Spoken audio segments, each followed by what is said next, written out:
नमस्ते दोस्तों, स्वागत है आपका मेरे YouTube चैनल दीप क्लासेस में, जिसमें हम MHD 5 का यूनिट नंबर 2 कर रहे थे। लास्ट वीडियो में हमारा टॉपिक चल रहा था जिसमें हमने प्रतिभा के बारे में जाना। वो वीडियो हमने आधे टॉपिक में ही छोड़ दिया था। उसके आगे के जो टॉपिक्स हैं वो हम यहाँ कवर करेंगे। इसमें हम जानेंगे सबसे पहले व्युत्पत्ति के बारे में। ठीक है, बिना देरी के स्टार्ट करते हैं हम अपना आज का वीडियो। राजशेखर ने प्राचीन आचार्यों के मतों पर विचार करते हुए व्युत्पत्ति का अर्थ किया है बहुज्ञता। संस्कृत काव्य शास्त्र के लगभग सभी आचार्यों को यही मत मान्य है।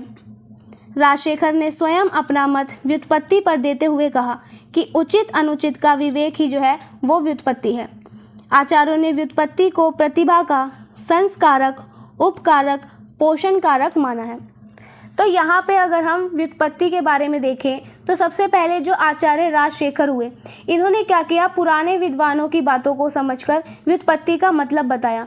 और इन्होंने व्युत्पत्ति का मतलब बताया बहुज्ञता को।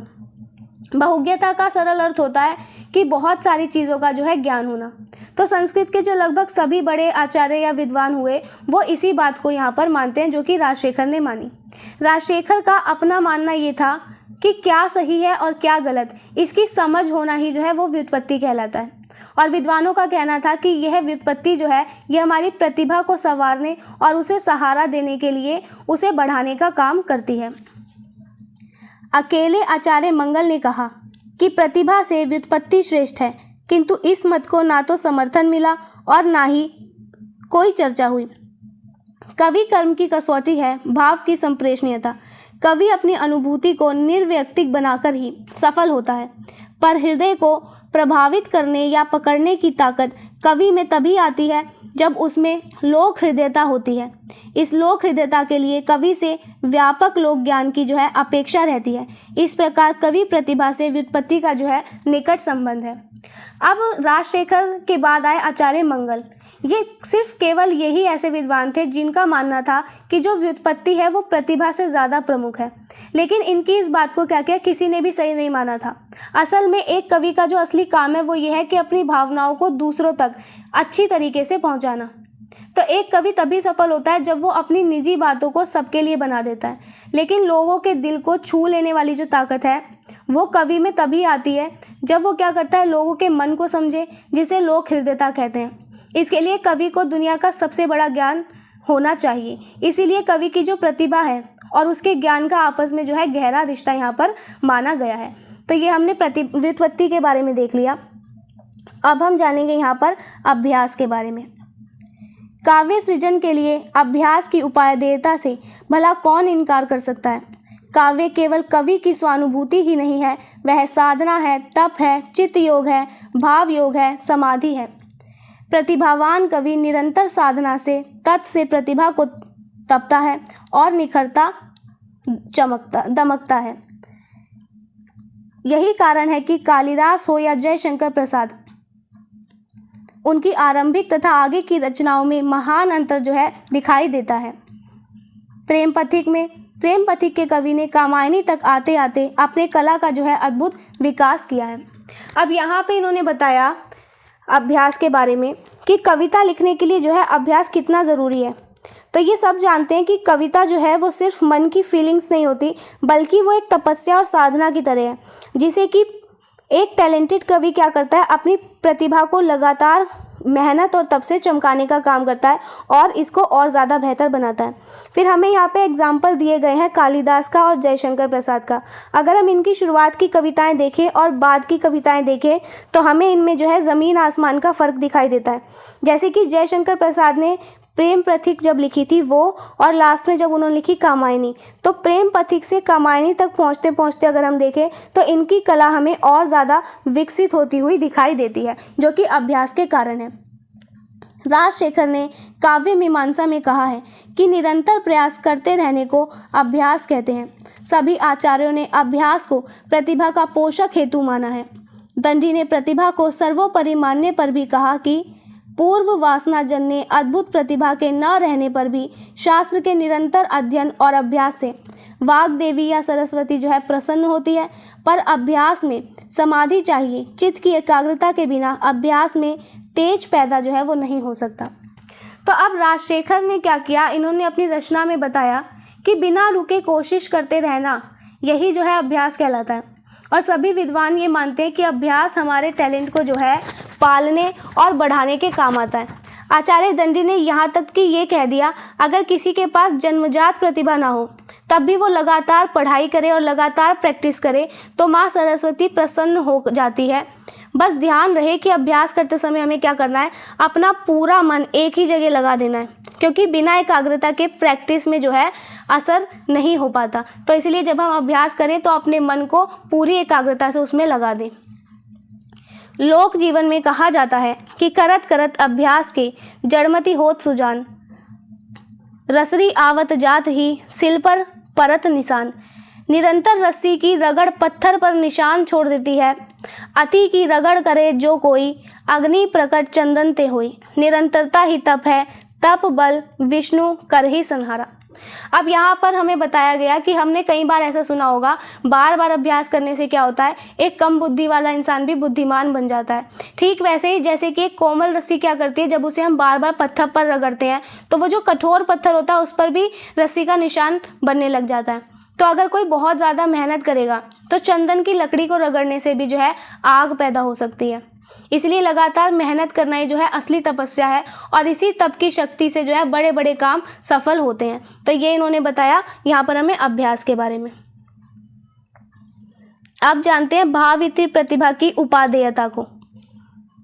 कार्य इति प्रतिभा का संबंध कवि की काव्य निर्माण शक्ति है, तो भाव इति प्रतिभा का संबंध भावन प्रमाता तथा सहृदय की भावना आसक्त शक्ति से। राजशेखर स्पष्ट करते हैं कि भावक के कारण ही कवि का व्यापार तरु सफल होता है। जाहिर है कि भावक की प्रतिभा में ही कवि प्रतिभा के तत्व जो है अंतर्निहित होते हैं। स्मृति मति या प्रज्ञा का महत्व कवि की भांति सहृदय के लिए भी है। अब यहाँ पर हमें बताया गया कि जो कार्यति प्रतिभा है वो वह है जिसमें कवि जो है कविता बनाता है, लेकिन भावयुक्ति प्रतिभा वो शक्ति है जिससे पढ़ने वाला उस कविता का जो है आनंद लेता है और उसे महसूस करता है। आचार्य राजशेखर का ऐसा कहना है कि कवि की मेहनत तभी सफल होती है जब उसे कोई समझदार पाठक मिल जाए। असल में क्या है, पाठक के अंदर भी वैसी ही प्रतिभा के अंश होते हैं जैसे कवि में है। तो जैसे कवि को अपनी बुद्धि और याददाश्त की ज़रूरत होती है, ठीक वैसे ही एक अच्छे पाठक को भी जो है कविता समझने के लिए इतनी ही ज़रूरत होती है अच्छी बुद्धि और याददाश्त की। काव्यास्पादन की प्रतिभा में भावयुक्ति प्रतिभा परम उपादेय है। काव्यानंद जिस व्यंग्यार्थ में निहित है उसे तो प्रतिभावान सहृदय ही जो है भोग सकता है। मम्मट का प्रतिभा जुष शब्द सहृदय की ही बोधक अवधारणा है। वाच्यार्थ का बोध तो सामान्य व्यक्ति भी कर सकता है, किंतु व्यंग्यार्थ का भोग विशिष्ट पाठक या प्रतिभावान व्यक्ति ही जो है कर सकता है। काव्यास्वाद से प्रतिभा का सहकारित्व होना ही जो है अभिनव के मत में देखें तो ये व्यंजना का प्राण है। अब यहाँ पर हमें ये बताया गया, यहाँ पे हमें बताया गया कि कविता का जो असली मज़ा है उसे लेने के लिए भावयुक्ति प्रतिभा बहुत ज़रूरी है, लेकिन कविता में जो गहरा अर्थ छिपा होता है उसका आनंद वही व्यक्ति ले सकता है जिसके पास अपनी समझ या प्रतिभा हो। फिर आचार्य मम्मट ने प्रतिज्ञा जो शब्द का इस्तेमाल किया अच्छे पाठकों के लिए, और इन्होंने बताया कि कविता में जो लिखा है उसे सीधा मतलब तो कोई भी समझ सकता है, लेकिन उसके पीछे जो छिपे असली और गहरे भाव होते हैं वो सिर्फ वही पाठक समझ सकता है जो खुद भी जो है प्रतिभावान हो। व्यंजना को ग्रहण कर पाने में असमर्थ व्यक्ति ही जो है अरसिक है, और अरसिक के काव्य निवेदन नहीं करना चाहिए। अरसिकेशु काव्य निवेदन माँ करूँ। अब यहाँ पे अभिनव गुप्त के अनुसार बताया गया है। अभिनव गुप्त का मानना है कि पाठक की जो प्रतिभा है और कविता का साथ होना ही जो है वो कविता की जान है। जो व्यक्ति कविता के गहरे भावों को नहीं समझ पाता उसे हम अरसिक कहते हैं। और विद्वानों का ये भी कहना है कि जो कविता का रस नहीं ले सकता उसके सामने कविता पढ़नी ही नहीं चाहिए, यानी कि अरसिकों के सामने अपनी कविता हमें पेश नहीं करनी चाहिए, ऐसा राजशेखर का मानना है।